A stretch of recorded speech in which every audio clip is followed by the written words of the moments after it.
The Halo universe is filled with wonder, mystery, and fascinating discoveries around every corner. With so much to explore, four friends decided it was about time that they boot up their consoles and discuss this universe that has grabbed their attention since childhood. JumperScape Audio kindly welcomes you to join them in the library.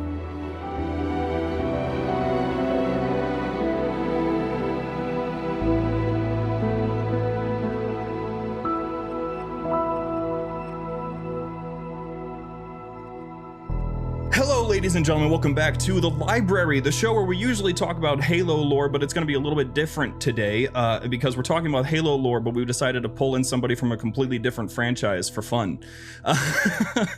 Mr. James C. Burns, actor for Sergeant Frank Woods from Black Ops 1, 2, and 4. How are you doing today, good sir? Man, I am so freaking groovy. I love it. I'm like an old time movie, man. It's like I don't even smoke dope, and I feel like I should be. It's like life is awesome, man. This is good. Things are good. Things are really good. I'm glad to have you on today, mostly because I think when we were talking before we got here, I already told you that I had not known about this. I don't know if you've ever talked about it before, but you are a Halo fan. Oh my God! Yeah, like that was. I wasn't a video game guy, but I found Halo clips on YouTube, and I just fell in love with the franchise. I spent hours tracking down footage from the game and just the whole story. Yeah, I've been way before I even knew what video games were. I loved Halo, just freaking loved it. You know? That's awesome. The Halo effects. Yeah. Wait, whoa. One more time. What was that? Yeah, go ahead. I need a weapon. There it is. I love it. Yes. Oh yeah. I was straight up going to ask you that, like it was going to be a surprise all the way at the end. You just caught it. 343 could definitely use you, man. They really could. Wake me up if you need me. It's just keep it coming. I don't know. Oh my God. The one-liners. I'm saying Spartan Woods. Spartan Woods. Yeah, Woods should be a Spartan. Wouldn't it be amazing? He should be. Yeah. He should be. Make that canon. Hey, John, get the over here. I would Bring love your that. gel packs, will you, fucking pussy? You know? Waiting for the F-bomb in Halo. There's not a better person made for it. That's true. It's never happened. Never happened yet.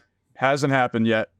Because, you know... Wait, really? No, it's never happened. In Because, you know, No, there's never been an F-bomb. a sci-fi I just military assumed at some point. series. Wait, Woods dropping F-bombs? What the is that? That's that... Wait, Woods doesn't swear. Yeah, it wasn't. He is a never. saint. He's a saint. An He absolute was a saint. fucking saint, man.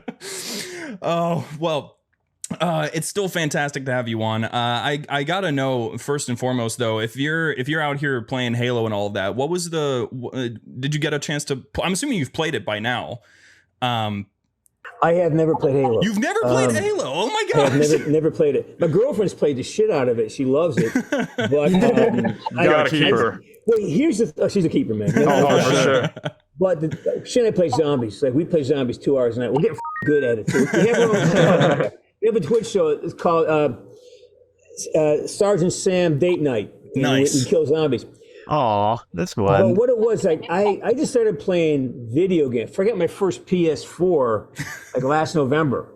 Because it was just too, I didn't have the time to master the skill. I wouldn't make the time to master the skill. So and it was so easy just to go online and watch people play, which is great. You know, it's like it's great entertainment for me.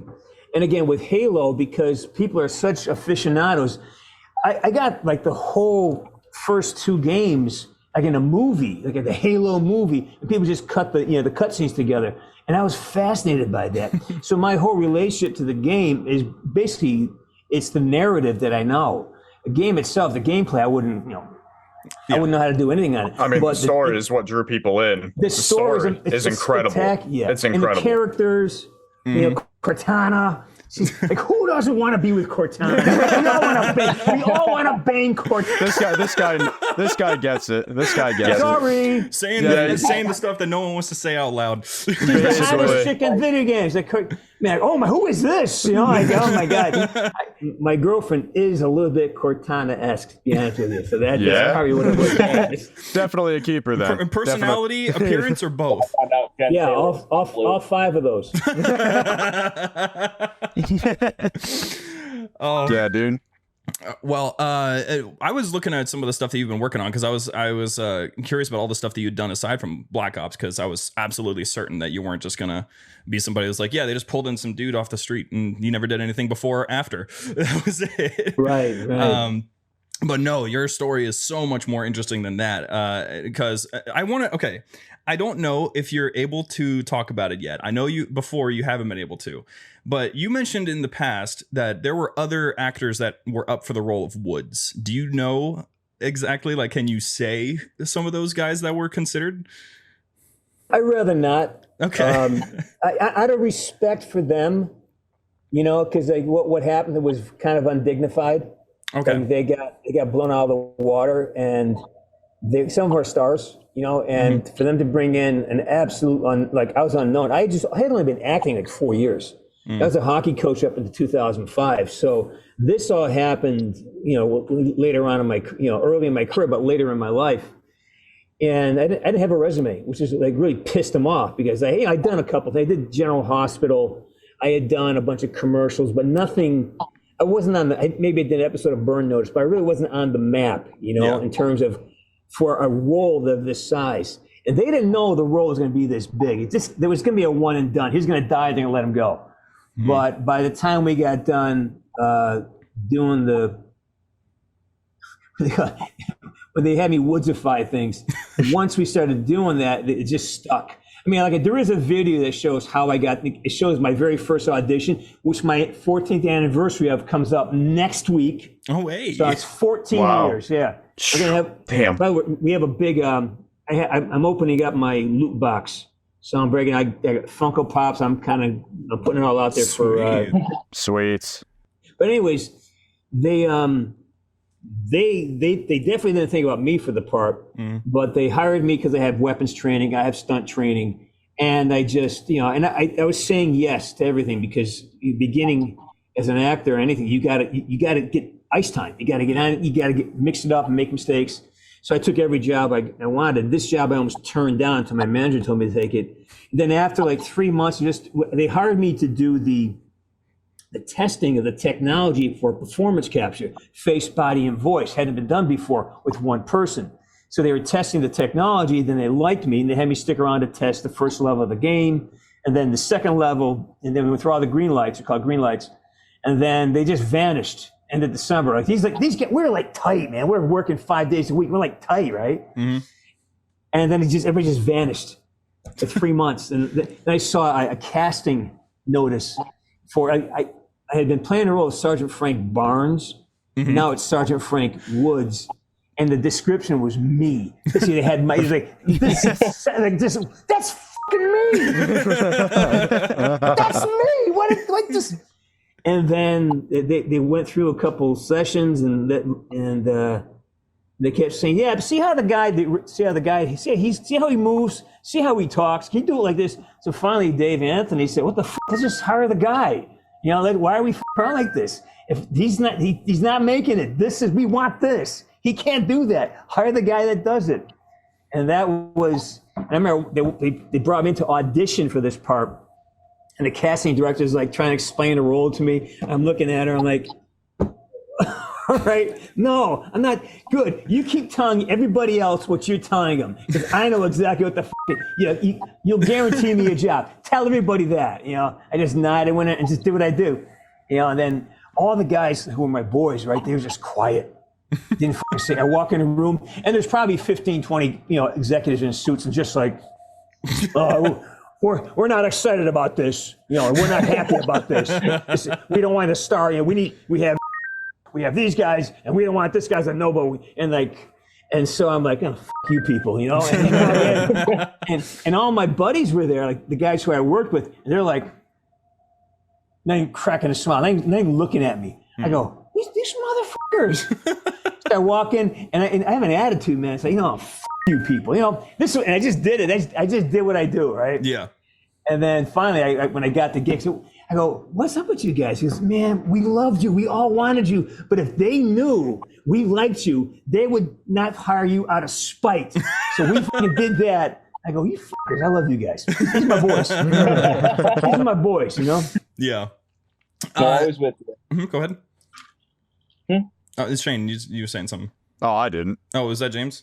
I think so. James, were you going to say something?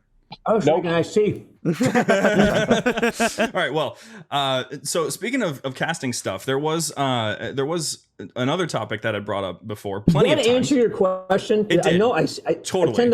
I tend to ramble. No, you So, answered it like in the ramble first all you sentence, want, and then you please. added just a ton of context. Yeah, keep it going. I'm here for it. So we're all fine with that. We got no problems with that.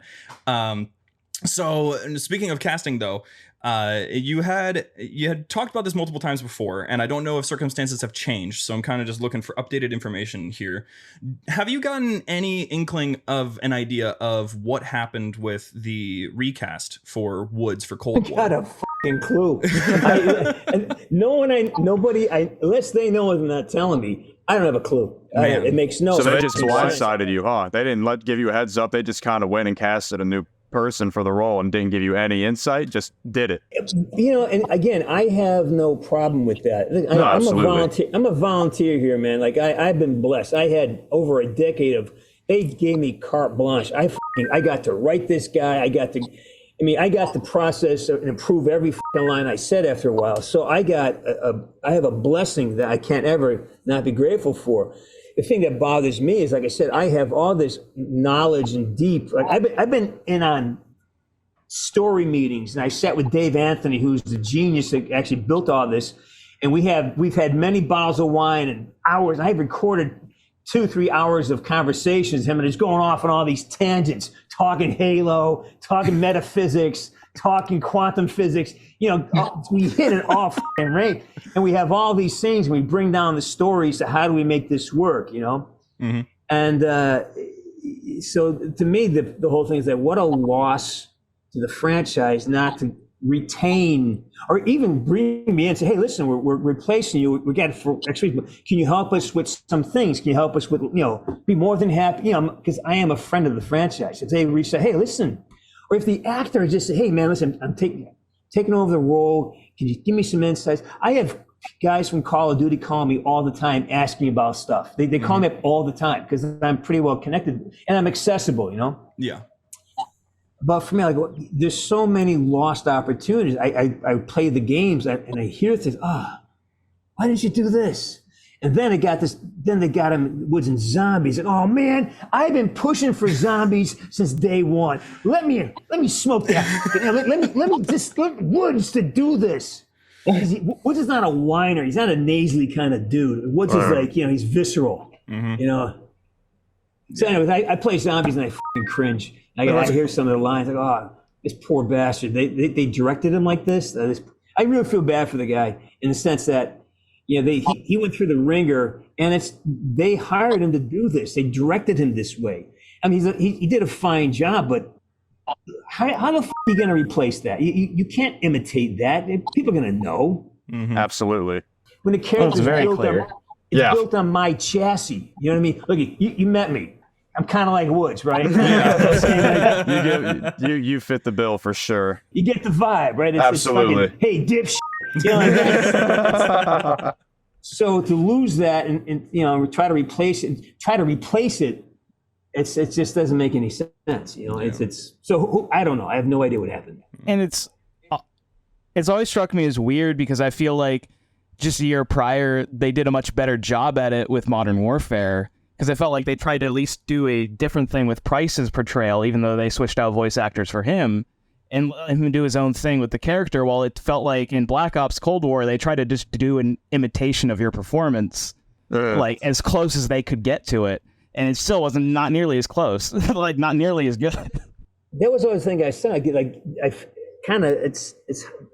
feel bad for the actor because he didn't get to put his own stamp on it. They kind of led him down a road to basically recreate the character, Woods character, but I'm right here.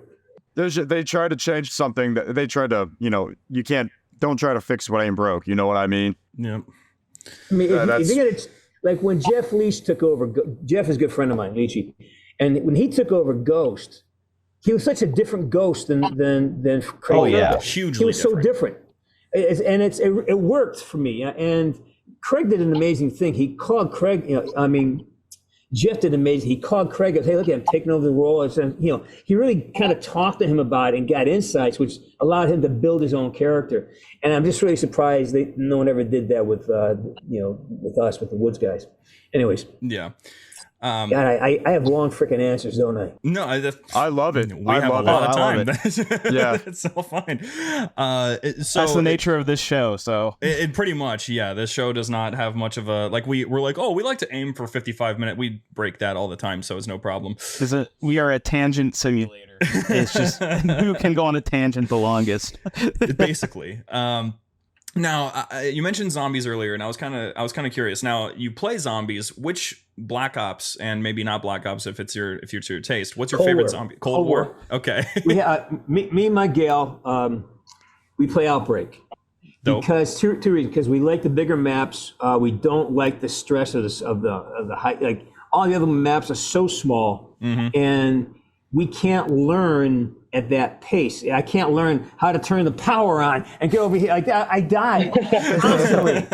And I play with guys on my channel, and they're all good. They're just, I'm running, I die, and they revive. I'm not learning shit. I'm just trying to, how do I aim a gun? So what you're saying is you've not done the Easter egg on Origins in Black Ops 2? Oh no. No.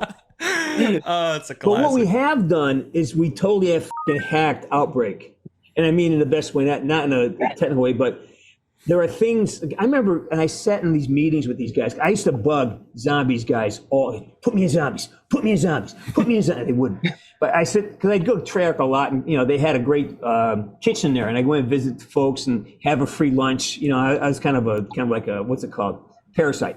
And I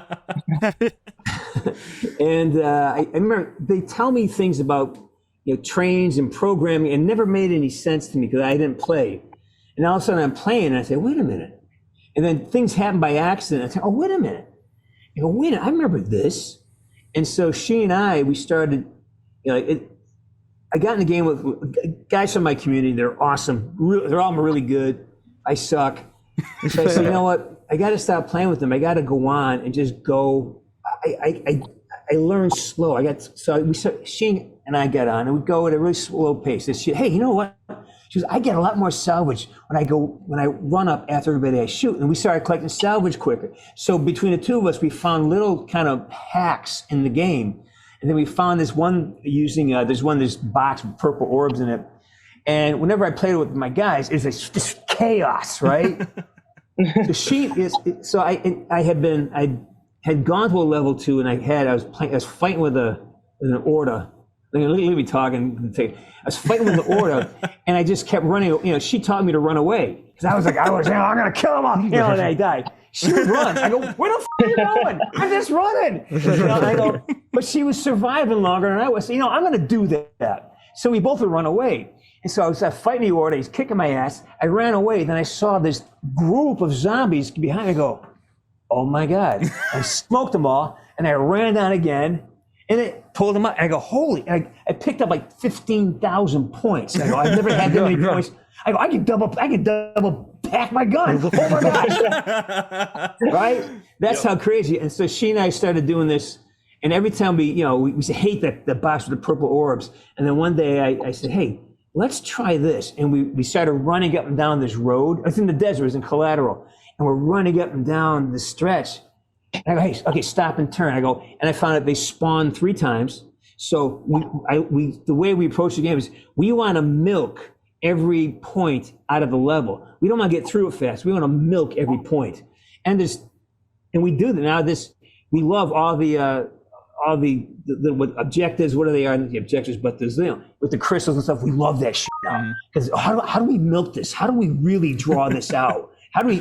And the purple box, man, then we learned how to helicopter. We haven't missed a helicopter in 2 months. We love shooting helicopters. Wait, okay, slow down. Okay, check your rounds. All right, you go around here. Let's crawl up here, and then you ready? And she goes, where is it? It's over here. Ready? And let's go. It's insane, but we have a blast doing it. It's like moments in the campaign. Outbreak is great. It's like moments in the campaign Outbreak is so fun. where Woods is like leading you around and telling you where to go. It actually sounds like that. The other day, we got up to level 5 together, and there's a couple missions that we hate, like retrieve. I hate that. It's just because it's just so much chaos. And I learned early on that if you want to exfil, just run to the exfil. Don't fight your way there. Run. And it took me a while to learn that. And so I was trying to explain to her, you got to run with me, but she's got a little panicky. And then she got caught, and then I had to go back and protect her. And next thing you know, I was just that close to having it, and we both. But anyways, it's a blast. It's a blast. And like I'm a guy who's well over 20, and I'm still talking like I'm a fucking 12-year-old kid. So I love it. We love it, and it's one of our favorite things to do together. Like it really is. We look forward to it. Mm-hmm. You know, it's okay. I go, hey, baby, I'll go for a quickie. She goes, yeah. Oh, that's amazing. Hey, sweetie, go get it warmed up, huh? Yeah. You got my stick? Yeah. I'll grab my stick. Oh, hey. Oh, yeah. I was curious about the zombies thing because there's this fun little thing that's been growing recently. I don't know if you've heard about it, but Black Ops 3 specifically has been getting super popular because the zombies scene has been getting overrun with modders who have been making their own custom maps, their own custom stories, their own characters. Sure. So the curiosity there, let's say for conversation that there is a Black Ops 3 modder that's listening to the episode right now, and you're interested in voicing. That's what I'm saying. That's what I saw is immediately where there's no way in hell nobody wants to do that. There's somebody out there that would absolutely love it. Some ambitious guys out here being like, I want to port Woods to Black Ops 3. You can literally be Kermit the fucking Frog. I want to be Frank Woods. If I can be Kermit the Frog, I can be Frank Woods, voiced by you. Here's the thing. I did a thing for a guy a while back, a map. And it got me into a little bit of trouble. Oh, it got me into a little bit of trouble. And fortunately, I still had people who liked me over there, and they kind of made it okay. But I'd have to be very. I think I know how to avoid the problems I got into before. So there's some legal things that. And then I talked to the lawyers, and they get me off because I've been called. I get calls at 5 a.m. The f*** is you just post? Yeah, take that down.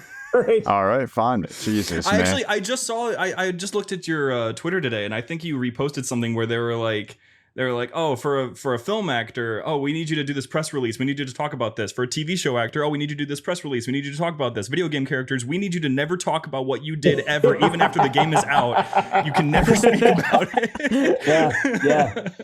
There's a lot of that going on, man. And it doesn't seem like you're done in the video game scene because from what I'd found, I mean, first of all, you did Yakuza Like a Dragon.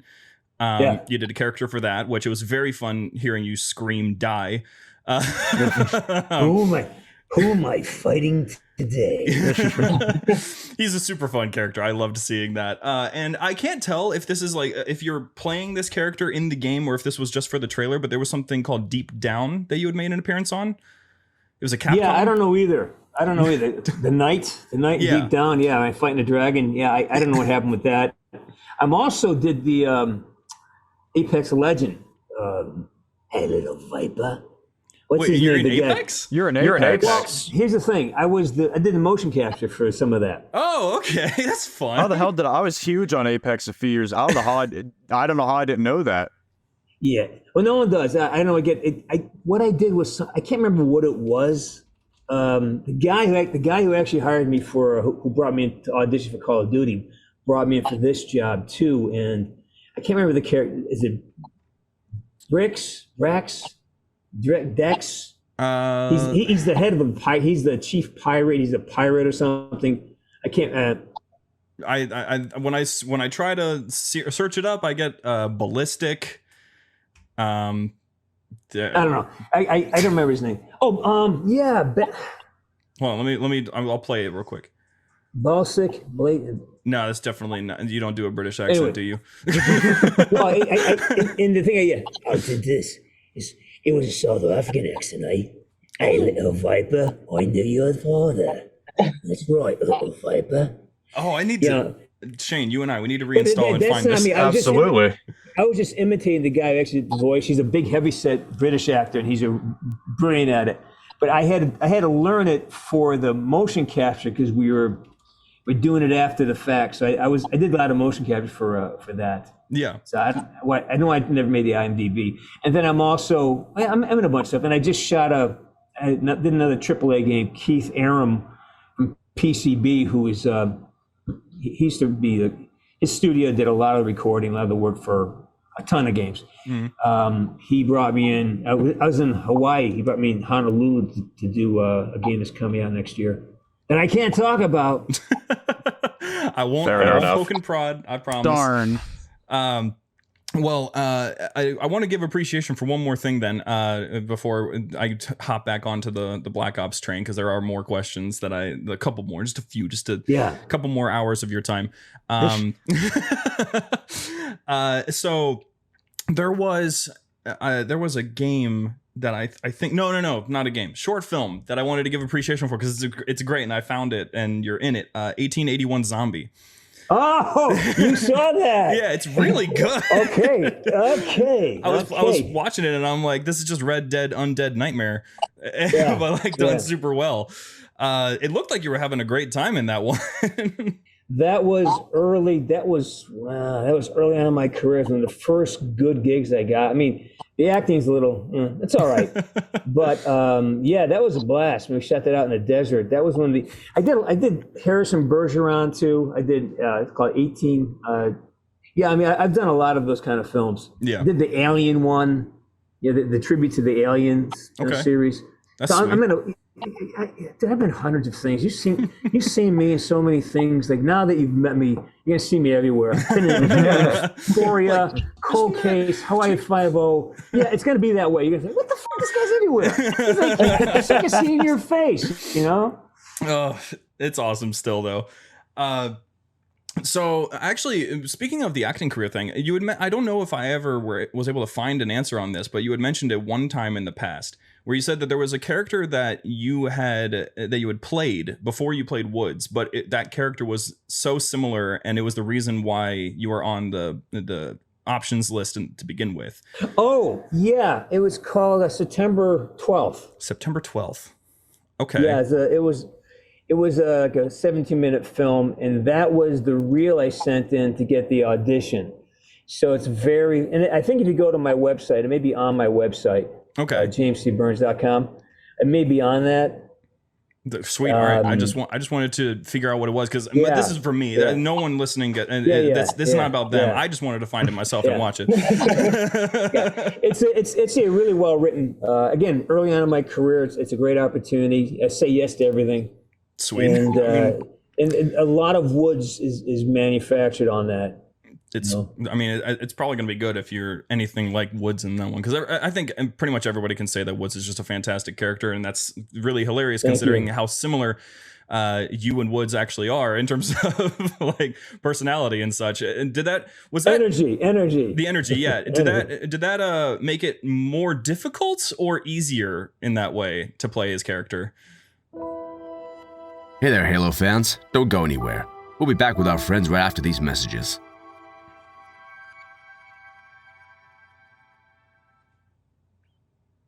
I'll go back to day one. I was like 3 years into my career. I was just starting. I quit hockey as a coach, and I was focusing just on being an actor, which means that I had to be careful about money. And I always know from being a coach that you have to find a place to fail with low consequence or no consequence. The only way you learn is by taking chances and expanding.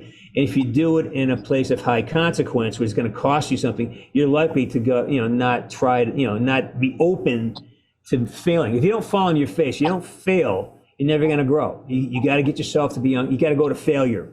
And so you create an environment where that can happen. So I decided when I wanted to become an actor, I would just give myself opportunities to fail constantly and fail well too. I have 4 IMDb's. I have movies I never want to be. I'm bad. They're bad movies, and I'm bad in them. So I'm trying to hide them. So what happened with, again, I'll go back to the origin story for Woods for me. it's like I didn't know what Call of Duty was. To me it was just it made no. I wasn't a video game guy. I'd seen a couple things on, and it was all this like it's like a cartoon. And so when I said yes to the audition, and I went, and the audition was just a show. It was that they had no idea how to audition actors. I said, you move the camera over here. You do this. I just took control because I had done like 100 student films. I had done like 100 projects, and I was sick of being in that level. I got sick. Oh, you know what? I know what I got to do here. You here? You this. So I kind of took control of the room, right? Yeah. And then they offered me the job. I go, I don't want this fucking job. This is like working with I have 2 paying jobs coming up. So my manager at the time, we're going over my worksheet for the week. I said, yeah, I got there's a commercial on Thursday, this thing on Friday, and on Wednesday, there's this video game thing. They're associated with something duty. He goes, what if you go? Yeah, a duty? Is it something does duty? He goes, Call of Duty? Oh yeah, Call of Duty. You know what that is? He goes, wait, Call of Duty wants you to, or is offering you a job? Well, yes, kinda. I said, it's like this. He goes, wait. He goes, that's the biggest game. And are you fucking stupid? Take that job. And I went in, and I had no idea what I was getting into. I said, it's a job. The money was okay, but I say yes. I like to work. So as long as I'm working, I'm happy. Mm-hmm. And part of what I was doing is I just, I got so sick of playing really bad characters in bad movies. I started making stands. Like, I'm not saying that. I go, and here's the thing too. I was an athlete. I've been in fights. I handled guns. I've been in bad situations. I can tell pretty quickly when the writer has not been at the edge. Like, oh, I might die here. Mm-hmm. There's a thing you can read it, and if they've never been punched in the face, they've never broken a nose, never had a broken bone, you can kind of tell in the writing. So a lot of stuff I was getting, this is not fucking realistic. I'm doing this, and I had no respect for the medium. I didn't know what it was, and even after the game was done, and they brought me and we did the VGA stuff, I had, I said, fine, to pay me a boatload of money to do a commercial, fine. And then when we won the VGA. I walked in to see the size. Like it was at the Staples Center, and it was just, holy crap! There's 50,000 people here going ape shit over woods. And like, all right, maybe I missed them. So it was, had I known what it was, I might have been a little more respectful, which might have cost me the job, so to speak. Because I was like, I want the character to be this. I'm not saying that's a stupid line. And as a hockey coach, I learned never to shame somebody. So when Wood says a line, I will never call someone an asshole. I say, hey, you asshole, you can do this. It's got to be me lifting people up. It's me. I got your back. You can fucking do this, man. Get it fucking done. Like, it's support. I got you. I never want to be, hey, dipshit. It's never an insult. It's like, it's about opening up. Hey, you're bigger than this. You can do more than this. Now fucking do it. It's that I refuse to ever be that guy, and I won't do it. I wouldn't do it. Yeah, and that's what happened. I kept banging on these, refusing, and then finally, the directors get really pissed at me, and they would call up to to Dave Anthony, the head of the studio, and they would look at, for just this guy, just let him go. Just his stuff is great. He's doing. Just let him go. And then after that. And Black Ops 2, they started bringing me in. They write a script. I get it on Monday. Tuesday, when I rewrite it, I go with Dave on Wednesday. Then we shoot and I change it, and he'd say no. I say yes, and we have these great arguments and this give and take, and just the best creative experience of my life. And then we shoot on Thursday and Friday. That was the whole fucking year. And sit down and go, yeah, do your Woods thing on this. All right, give me a minute. So that's how it happened. And when you got into Black Ops 2 range, I wanted to get this answer again, just because so I watch Sarge's Corner. I pop by almost every time. And there was you've been on the corner? Yeah, totally. Oh shit. Yeah, I found. How do I not? Who are you? Who the fuck are you? I barely chat. My username on YouTube is adog, but I barely chat. I just kind of sit back and I kind of just listen to the conversations that are happening. And there was one time, I think a year and a half ago, I'd asked this question, and I loved the answer so much, like I even like screen capped it. I was like, this is awesome. I don't think I've ever heard this. And it was basically, the question was, what sort of preparations did you have to make in order to pull off an old vet Woods? Because you had talked about a specific actor that you had met in the past that oh my God, yes. Yeah. Hang on, I've got this my Zoom just, I lost you guys. I don't know how to get you guys back. We're over here. Can you hear me? Yeah, we can hear you. We can see you. You're good. You're good. I can't see you guys. I don't know what just happened here. It sucks. All right. You're talking about the late, the great James Coburn. Yes. Great actor from the 50s, 60s, and 70s. He's been like, magnificent. He was a star. And he had a character that was sort of the American Bond, called Flint, In Like Flint. And it was kind of a send-up on the Bond series, right? It's called In Like Flint. And he's just my hero. And early on in my career, I got invited to this party. You get invited to parties, and there's James Coburn, bigger than life, and he's got this great voice. And he's down here, this heavy, great voice. And I walk up and I go, Mr. Coburn, James Coburn, it's a pleasure to meet you. And he reaches out, and I'm jacked up. I grab his hand, right? And I squeeze it, and I hear like Rice Krispie snap. And I saw the wince in his eyes. I go, oh my God, he's got arthritis. Oh my God, I'm such an ass.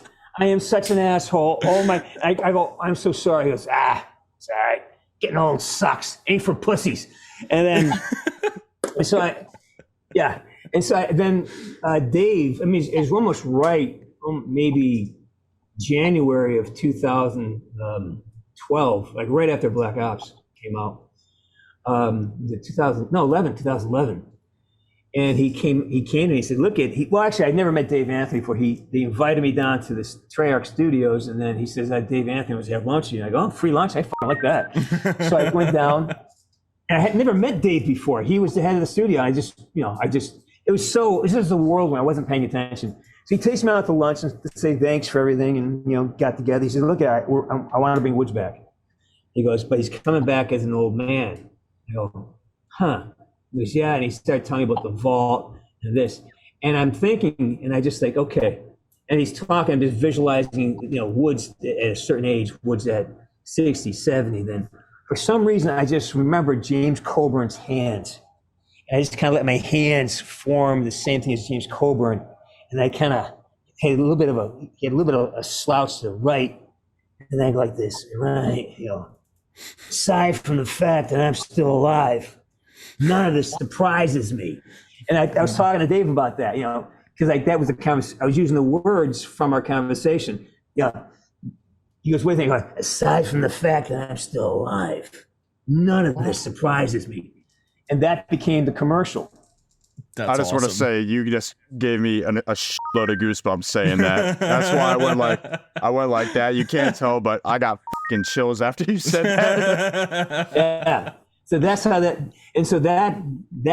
happens. I give that over to James Coburn for the for that inspiration. It's lovely. There was only one more thing that I had about Black Ops 2, because this is the one thing that I think both me and James are very interested in.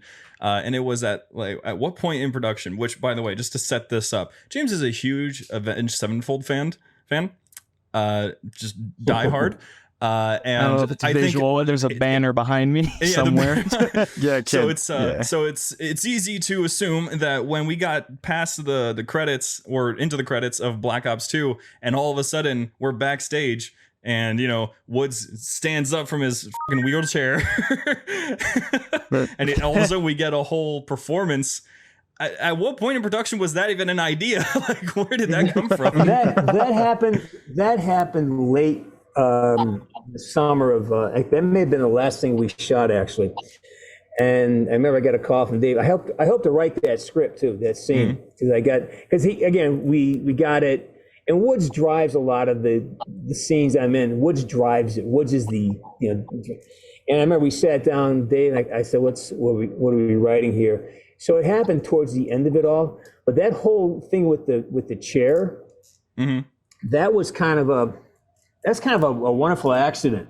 Because, Kamar Dolores is a brilliant actor. And I love Kamar. Kamar's like, with the day one on set we met, we've been friends ever since. Yeah. And he's just kind of a peacock. And he's just so big.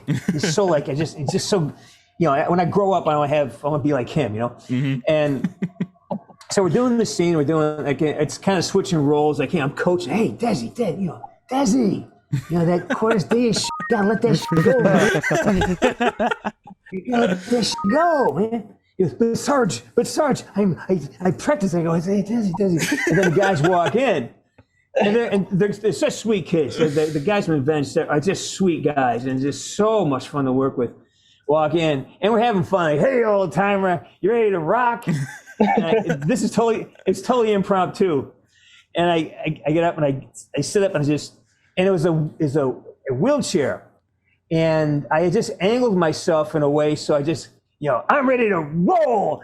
And I pushed, and the locks were off the chair, and the chair takes off like a million and runs into a fucking camera. And knocks the camera. It's like a freaking bowling ball, knocking shit down, people getting out of the way.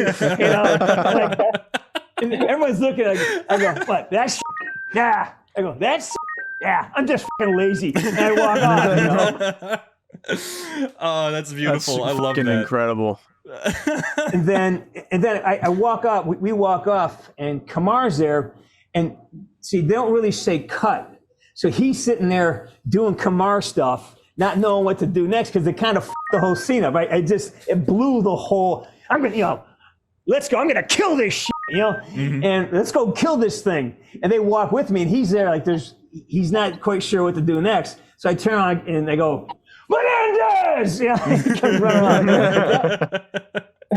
That's kind of a beautiful accident. And Kamar's such a brilliant, adaptable actor. I mean, some of the best stuff happened with Kamar because he could adapt so easily. Like he wasn't dependent on the script. He was on a relationship. And he's amazing to work with. That's one of my best friends. He's a good man. Yeah. Oh, yeah. It's always like kind of lost on me when people talk about the lineup of drummers for Avenged. They don't mention Frank Woods as part of that lineup. I'm actually a guitar player. That's what I do now. I'm a guitar. I write music now, right? Mm-hmm. But they give me that was me playing drums. That was actually another guy playing drums. It wasn't even the drummer playing drums. It was somebody else that brought in to play. That's the beauty of motion capture. Anybody can be anybody, really. But just about, man. it's a little scary, but I guess I know. I guess I know. It's awesome accidentally with the oof moment. Yeah. I mean, it's still awful what happened, but I mean, actually this does bring me into my last question that I had relating to the history with good old buddy Woods. Now, I just wanted to. I was curious because I didn't know if this was something you had ever considered or thought of before. But I've thought about it before myself, just because curiosity. I love thinking about who would bring what to what role, and I'm thinking if there was a moment where Woods got the Captain Price treatment, he got a whole new character, he got a whole new outlook. He looks different, acts a little bit different. They just revamped him entirely. Are there any actors that come to mind that you would love to see pulling off a Frank Woods? I think Ben Foster. Ben Foster. Hold on, I don't know him by name. Have you seen the movie Hell or High Water? I know this guy. Yep. Yeah. He would nail it. Yeah, Ben absolutely. Ben Foster. One of the best actors we got. Final answer. Pretty quick with that answer too. You seem very confident. Well, I go by performances that I agree with, and he was brilliant in everything he does. I mean, he was great in the one about with Mark Wahlberg, where the four guys get stranded behind in Afghanistan. Lone Survivor. Lone Survivor. Yeah, he was in that. He was Lone Survivor. Yep, you're right. Yeah, he just because the Woods character, people don't realize, has a lot of vulnerability to him. Because when you care about things, you get very emphatic. And Foster, under all his, like, if you watch Hell or High Water, his character is just so, he's so assertive and angry, but he's so vulnerable too at the same time. He wears his heart on his, what's like that, he cares. He wears his emotions on his sleeve, and Ben Foster does that. So I would love to see, if I was going to give up the role, I'd give it up to Ben Foster in a heartbeat. Hey there, Halo fans. Don't go anywhere. We'll be back with our friends right after these messages.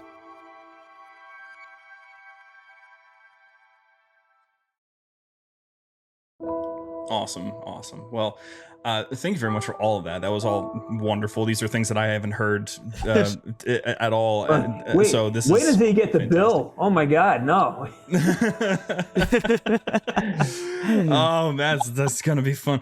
Please just send, if I give you my boss's contact info, is that fine? But so you wanted to actually talk Halo lore today, talk about the story, which I'm sure most, if not all of everybody is going to be surprised to hear that you actually like, because everyone's associating their actors with the thing that they're associated with what they're attached to. And so there are moments before where, let's say, like, I'm fairly certain the voice actor for Master Chief, Steve Downs, at one point he talked about that he's a fan of Call of Duty, and people were like, "What? But you're Master Chief. How could you like Call of Duty?" That's not allowed. That's not allowed. Yeah, there's never been a Halo fan who's played Call of Duty. Anytime you have a good narrative, as an artist, as an actor, story's everything. Seeing yourself in a good story is always easier than seeing yourself in a bad story. Halo's got such a heroic story. There's so much heroism in it. It's human. You relate to the struggles, you relate to betrayal, you relate to it. Just it's relatable, and that's why we like it.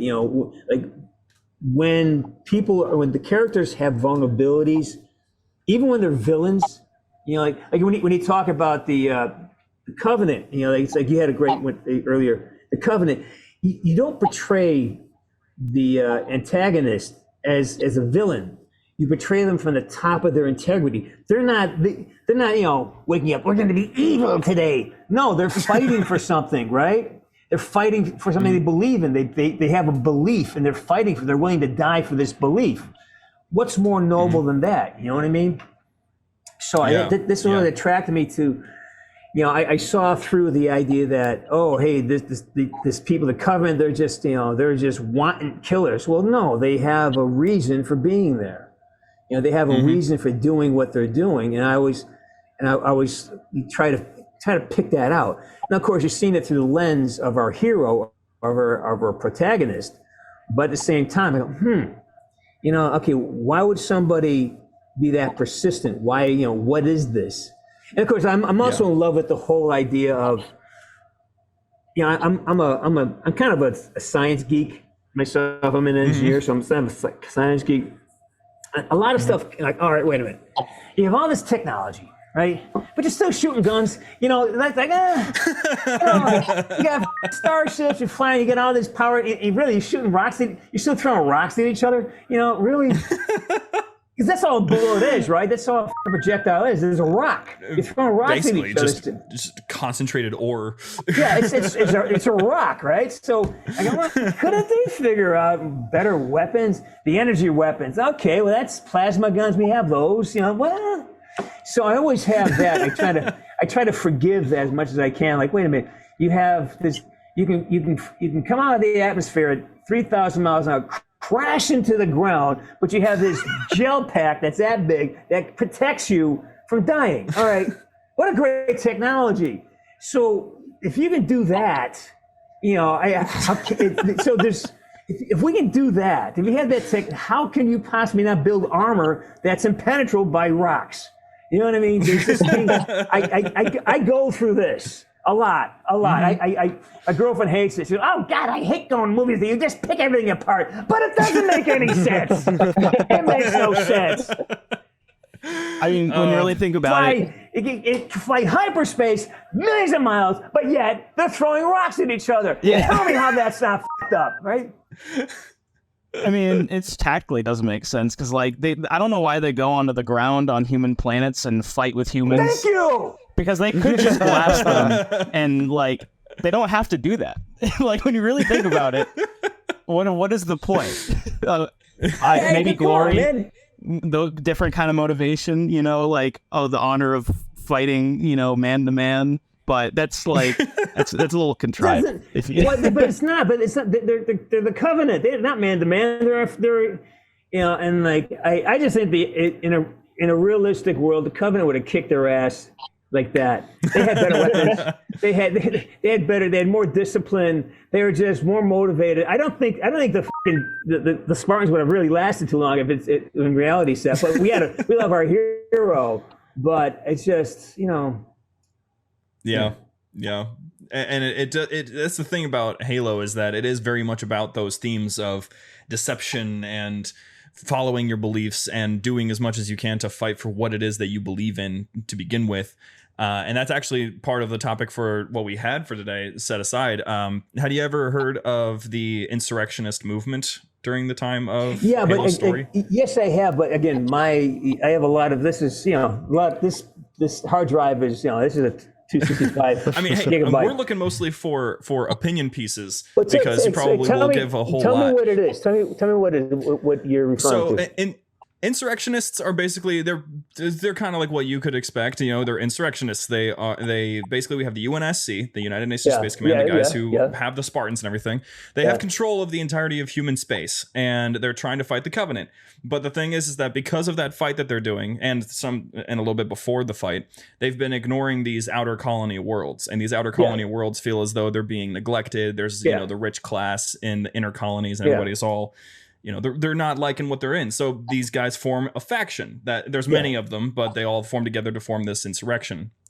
And these guys, they go much farther than just stealing supplies and stuff. Because there's even one moment somewhere in like the middle of this war that they're having with the Covenant, I believe, where they set off a nuke on one of the worlds in order to try to get the UNSC's attention. The thing that I'm mostly looking for when it comes to insurrection and stuff like that from your perspective is, do you think that it really makes sense for these humans who are in the middle of a war with an alien race that wants to wipe them out?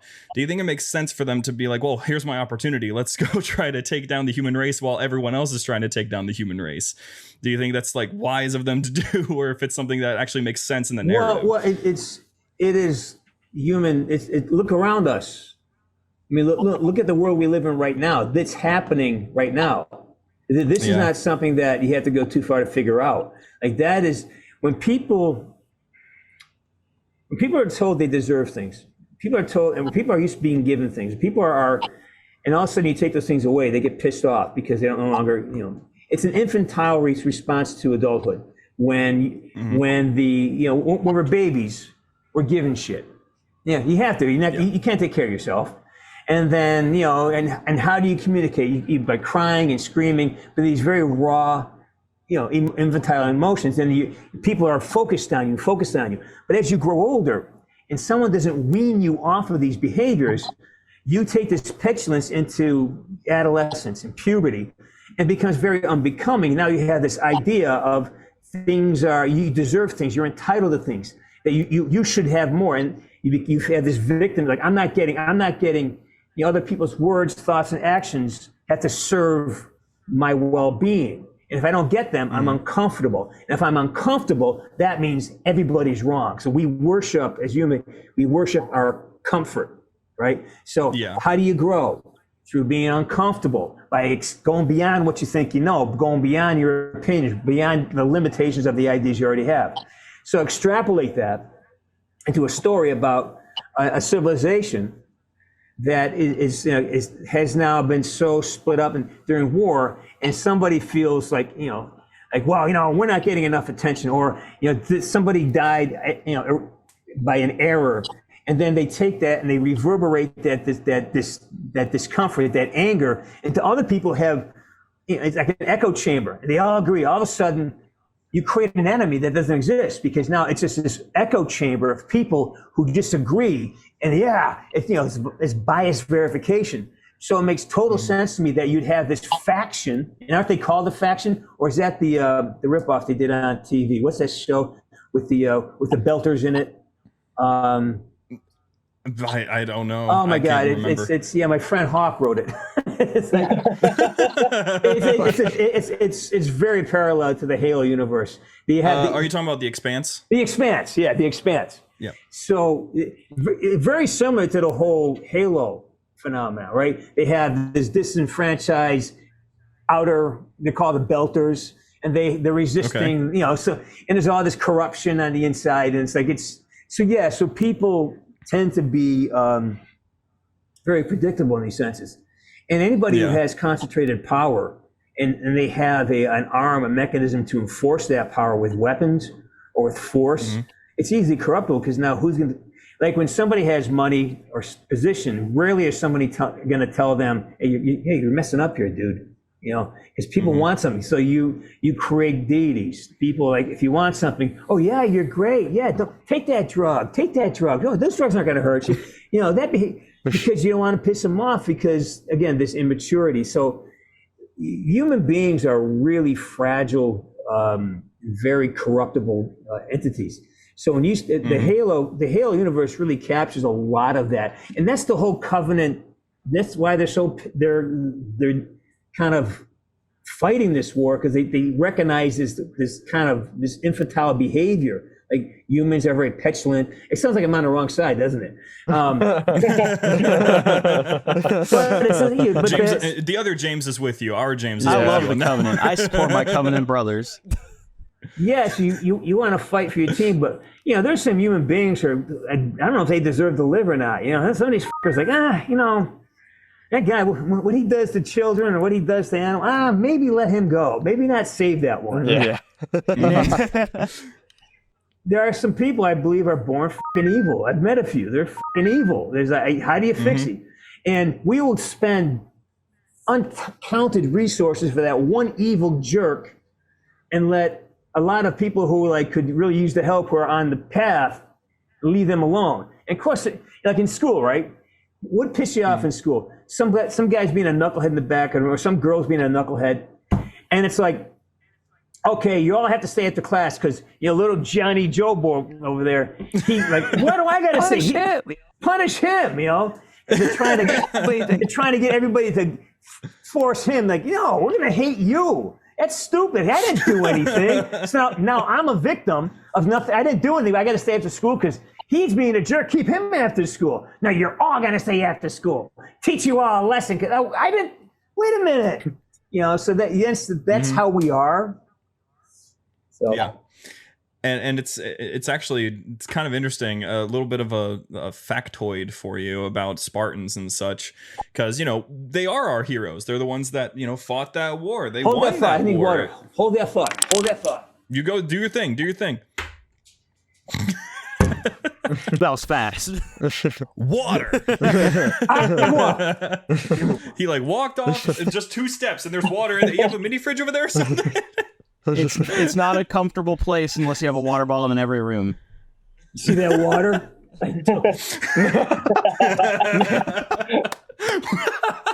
Oh, I love that. That was great. That's awesome. The thing about Spartans, kind of an interesting thing, because they're the heroes. They fought that war. They won that war in the story now. They were not made to fight those aliens, though. Originally, their whole story was the insurrection was getting so bad that they were trying to develop super soldiers to kill them all. It was going to be a brutal wipeout, because they had this thing, and this is important to mention just because everybody who watches the show is probably going to know all about it by this point. There's this thing called Operation Trebuchet, and Operation Trebuchet was a galactic-wide operation carried out by this organization called the Office of Naval Intelligence to basically wipe out all dissent in human colony space. So they sent out Black Ops teams. Like Canada. They sent out Black Ops teams, kill squads. Yeah, and they wiped out everybody. There were millions of deaths that they had caused, and then they wanted to make the Spartans to enforce the fact, hey, if you do this ever again, we're going to wipe you off the map again. They're a police force, and it just so Yeah, and it just so happened that they made it just in time for aliens to show up so they can save the human race. They didn't have to make the Spartan program. All they had to do was call Frank Woods. He would have crushed the insurrection. He probably would have Or would he joined them. Yeah, I was going to say, Yeah, he was going to probably join maybe them. not call Frank Woods. I'm just saying, like, if you're trying to convince the outer colonies that the UNSC is not an overstepping entity, completely stopping them out and saying, we'll do it again, don't try us, is not a good way to convince them.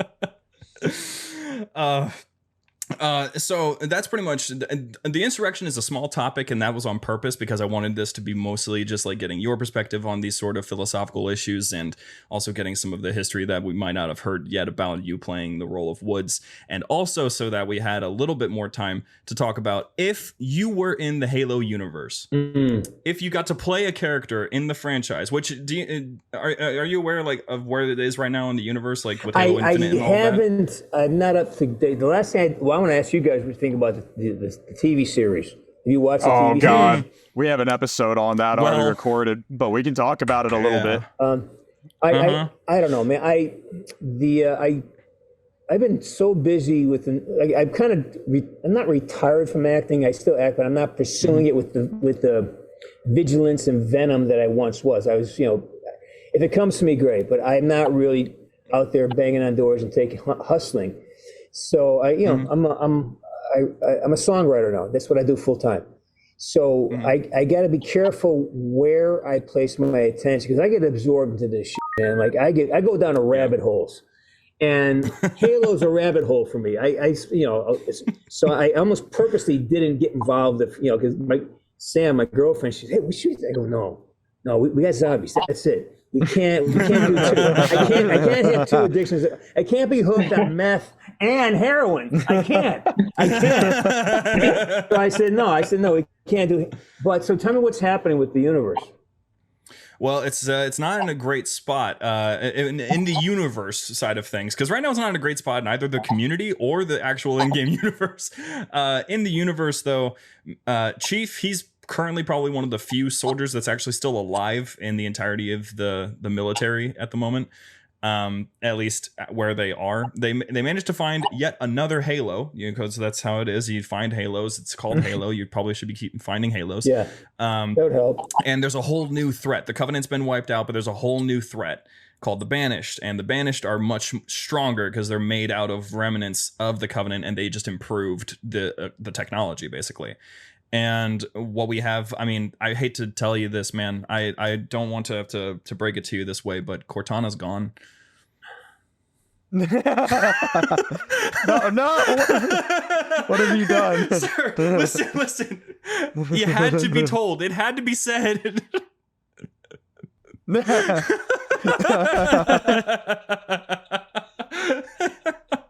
Oh, no. I'm sorry to tell you this way. They are trying to replace her to an extent, but that was cruel. That's cruel and unnecessary information. I'm sorry. Is this a bad time to tell you that she became an antagonist before that happened? Yeah, she actually like became a bad guy later, or before she was. But she always had that capability, though. She was planted as capability.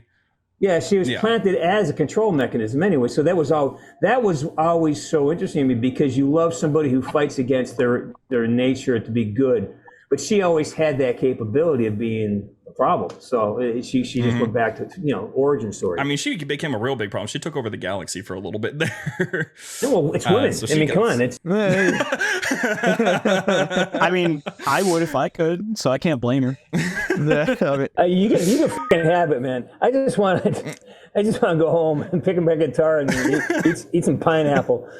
But you see, I would delegate everything to everyone else, so I could just sit there and like get fed grapes, like I was like a Roman easy, man. No, being king is not easy. No, won't last long as a king if you do that. Believe me. Yeah, probably not. But it'd be nice for a couple months, maybe weeks, days. You get about hour. You get about 2 hours that if somebody takes you out. Yes, that sounds about right. When you're the king, people want what you have. Pay Very for true. it. So. in terms of the community, to answer that side of things, it's not doing too well. The TV show didn't really help. The general consensus is the TV show was a massive flop. Just because the way that they portrayed the main character of Master Chief, the way they portrayed Cortana, the way they portrayed a lot of these characters that many of us grew up on, it was inaccurate. It didn't carry the same energy. And it seemed like the writers, well, first of all, the writers were fired, but their new writers saw the effect that had on the community, and they saw what The Last of Us did. They had a TV show just come out recently, right? And that TV show is very similar to the game, but just trying to tell it in a different way. They saw that, and it did very, very well. Amazingly well. It did very, very well because they basically stayed true to the game. Like I've seen YouTube videos and TikToks of, you know, the game and the TV show side by side. It's almost identical. It's almost identical. That's a much Last of Us, which I auditioned for that actually before it came out. I love that game. Nice. I love that script. The thing is, that's a much easier story to tell because you're not your universe is very small. You have a singular focus, and you just have people moving from left to right, basically. You know, it's a very monolithic, and that's an easy thing to replicate. Like, this is why Call of Duty has not had a film version, because there's so many you know, fingers in different directions. There's so many things to look at. With Halo, I think doing a TV show, they should have picked one mission, one thing, and focus on that, because they try to do too much with this, and the character had to be simplified. And I'm not sure the actor, I love him as an actor, but I don't think he was the right actor for the role. You know what I mean? I think he wasn't the right, I mean, he did he's a fine actor. I just think that the character is built different. I mean, physically built different. Actually built different. Straight up. Physically, he should be more of a Spartan, just kind of large and you know. And the guy was strong, but he didn't. There's a difference when you carry your body a certain way. You know, more athletic, and you know, less manufactured. The big thing was when you know, they wrote him into taking his helmet off in Master Chief in game. Right. You haven't seen that got a lot of flack from the fan base. I mean, me included. I'm like, I mean, I get it. I'm sure at some point we will see his face, but like, the franchise has been alive for over 20 years, and we've seen a little bit of his face in a legendary cutscene in Halo 4. But like that's it. That's literally it. Other than that, we have no idea what he looks like.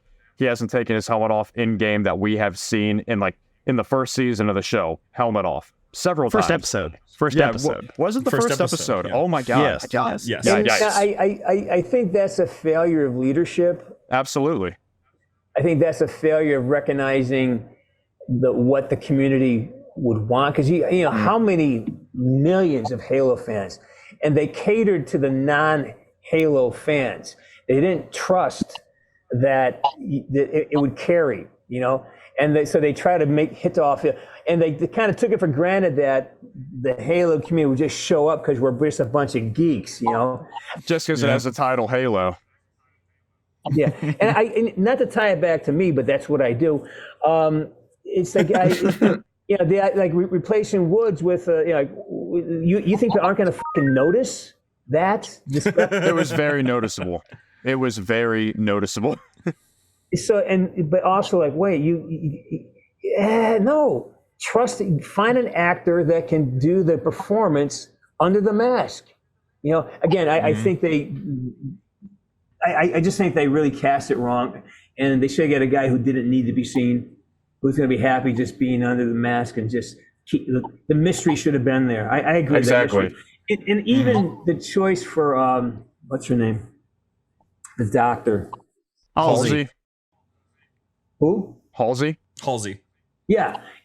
Even that. I mean, the casting, they went with stars, and I think, God, you know, why not just get? And she's another fine actor, but there's actors out there who are less known but could have fit the bill more. Yeah, the funny part about that is that they did bring in the voice actor for Cortana to voice Cortana, but the voice actor for Cortana is the same as the actor for Halsey, because Halsey made Cortana based on herself. So it's the same exact character, it's the same exact person, but they casted somebody else to play Halsey. Yeah, that I really don't get. It doesn't. There's a lot of odd decision making when it comes to Halo as a franchise. It's just, it's hard to get a grip on what needs to happen and what should happen and what shouldn't. I think what happens, and I've seen this in a lesser form, when something becomes successful, right? So you have two parts of the process. You have the people who find the money, and they give it to the creatives, and they dole it out to the creatives. The creators make this universe, and the money people say, "Oh, we made this movie." Well, no, the creators made the movie. You found the money for it, and once that success starts happening, the people who find the money, the executives, they want to be they want to be seen as the creatives. So now they start putting their ideas in. Oh, hey, and they want to be part of the creative process. It's called too many cooks in the kitchen. And then so you have things get successful, executives start throwing ideas down, and rarely do they work, because they have a very small, sliver of information, and hey, here's my idea. And since they're writing the checks, a lot of this stuff gets made.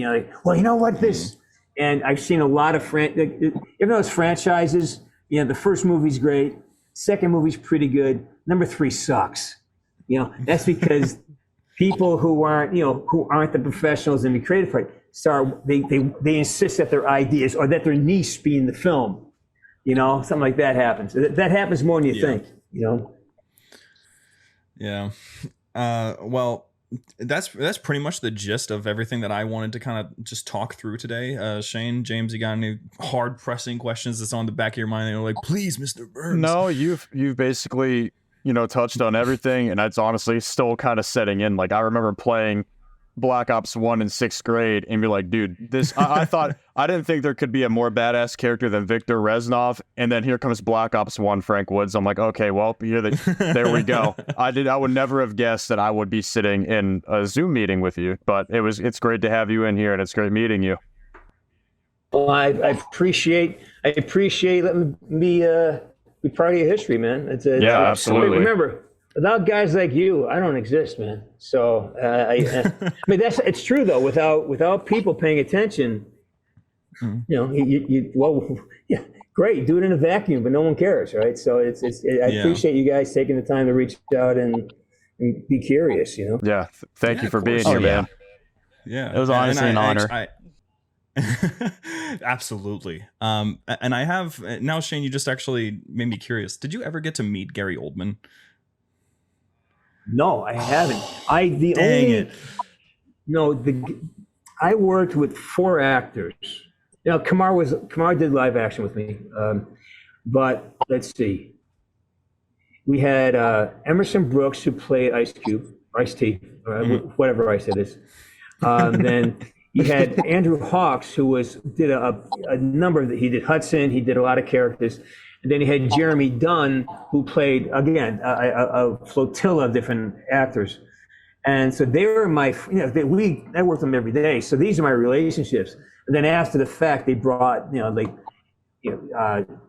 what's his name? Ed Harrison, then Ice, and then Reznov was recording from Vancouver. So they were all captured by other people.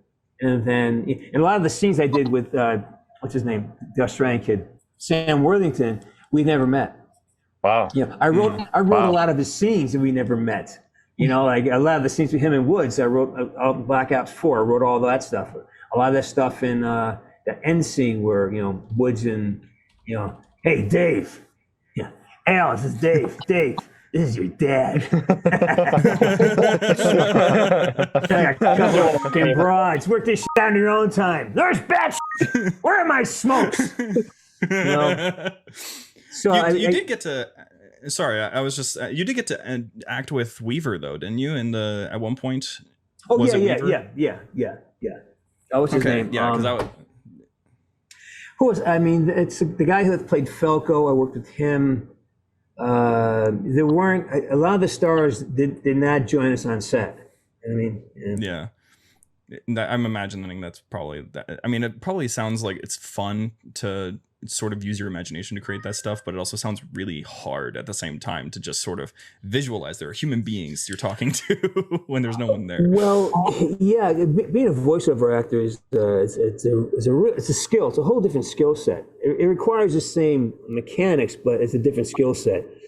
You can't depend on your face or your body language, but you have to use it.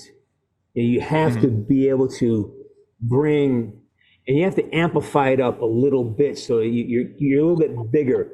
So that's why you hear a lot of the parts where it's not quite fluid, because they're not allowed to. Like when I say something like, when you don't have this part of it, you lose a lot of the information. So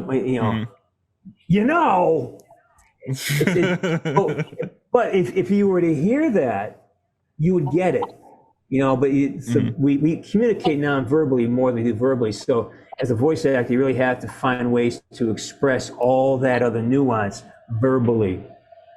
Yeah. So. Well, before we wrap up today, gents, I don't know if you remember from before, but I given you the assignment. I wanted to hear Woods do 3 Halo quotes. Not specifically Master Chief, but I wanted to know if you'd be interested in giving us a little bit of Woods doing Halo quotes. I mean, he did like 3 right off the rip as soon as he got it. You started doing them. Yeah. All right. Because I got one off the top of my head. All right. Yeah. How about? Okay. Do you remember Sergeant Johnson? Yeah. Can you hit me with I know what the ladies like? Oh God. Hey, I know what the ladies like. Yeah. Yes. That's very, very good. Did you guys think of one, or should I just pull from my memory? Let James go. It's pretty simple. It's the best Chief line. It's I'm going to give the Covenant back their bomb. Listen up, dipshit. I'm going to give the Covenant back its fucking bomb. Yes. Perfect. It's got that Woods flavor to it that we love. Perfect. Yeah, perfect. What you got, Shane? Well, I was gonna say I need a weapon, but you literally did that 5 minutes into the Zoom call. I was imitating Steve. Woods would go, "Hey, I need a weapon." There you go. Okay, there you go. There you go. Perfect. That would have been a Woods thing. Yeah, for sure. Pretty spot on. Well, thank you so much for making everybody want Woods to make an appearance in Halo at some point as a cameo. Hey, yeah. Microsoft is buying Activision. Maybe there's a cameo someday that shows up in Halo. Praying for it. I really am. You never know, boys. Well, thank you so much one time for making time to come out here. It's been fantastic. Just so you fans know, we're like I told you before, a little self-promotion here. On September 3rd, celebrating 14 years of my association with the game. And I had this swag box of like Funko Pops up. So we're gonna start doing putting that stuff out for people want stuff. So it'd be a big signing on Sarge's Corner on YouTube, and just if you're interested, come by. And I will be premiering a music video. I just recorded a bunch of songs this summer, and the first music video will be going to be revealed on the 3rd of September. So that's perfect. Happening. All right. Well, I'm going to make sure. Who am I? Oh, come on. What, you talking about one of the prophets? Yeah, come on. Yes. Truth? Is it Truth? How can a guy named Truth be such a bullshitter? You're a Halo guys? Oh my God. We try to be. Depends on the day. Doing this a lot sometimes when I'm listening, so I was like, is he imitating me? Is he making fun of me? Oh, I get it. You're James. You're but James, not James. You're the other James. It gets confusing. I'll make sure that all the links and stuff are put into the description of this episode. Make sure it's all known and everything, because that's all important and everything like that. Is there a place? Next time you're at Sarge's Corner, let me know, man. Let me know you're out there. Yeah, sure. Yeah, I'll actually be communicating this time instead of just kicking back, playing games while listening. Good. Do you have a place that you are consistently playing at these days, or is it just like you go gig to gig, place to place? Kind of building want to do a release first, a record release. Hopefully have it on. Got a couple Christmas songs coming. Gonna redo a few Christmas songs. Have you heard the Woods Christmas songs? Of course I have. Okay, yeah. I've heard, so if they haven't, I'm sending them to afterwards. I got 4 Woods songs, four more parodies, and then I got 15 originals. So we're packaging all that. Wow. And I'm thinking next spring it's a cross country tour. We're gonna do just bring it on the road. Not sure what it is yet. I just come to Ohio. Oh, definitely come to Ohio, man. Yeah, but yeah. So that's everything. But it will be doing starting sometime in mid-October. We'll be doing weekly concerts, either on Stage It or on out of Ice Water Production, Sarge's Corner on the website. Yeah. So we're still working all that technology out. Yeah, so that's happening. Dope. All right. Well, then I'll keep my eyes open. I'll make sure everybody else keeps their eyes open for that. Thanks, Austin. Well, yeah, of course. Thank you. This has been a fantastic opportunity once again. It's been wonderful getting to actually talk to the dude who I was quoting when I was just like a little preteen. And I got so much for that from your parents, man. No, God. I love you, but you swear too much. There was a few things that slipped up when I was a kid that I'm like, they were like, where did you hear that? I didn't want to say. Because I'm like, do not take my Black Ops from me for the love of God. I'm like, need something from Mom down the hallway. Yeah. Hey, Miss Batch. No, never got that far. I wouldn't be here right now. But give me a soda. Give me a soda. Diet crap. Mom, give me a soda. None of that diet crap, Mom. Thank you so much for being here, both you and the listeners here on Spotify and everywhere else. Next week, I've completely lost track of where we're at, so I don't remember what we're doing next week. Probably the Halo TV show. I can't remember, but point being, we still got more guests on the docket. We're going to be bringing in a whole lot of people, so stay tuned next week. We got a whole lot of fun stuff coming up. We thank you for listening, and we'll see you guys then. Thank you so much.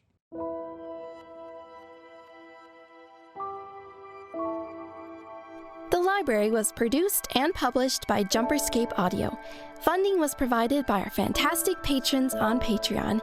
If you enjoy the show and wish to support JumperScape's future projects or get some sweet benefits, join our Patreon at patreon.com/JumperScape or become part of this truly special community at discord.gg/JumperScape.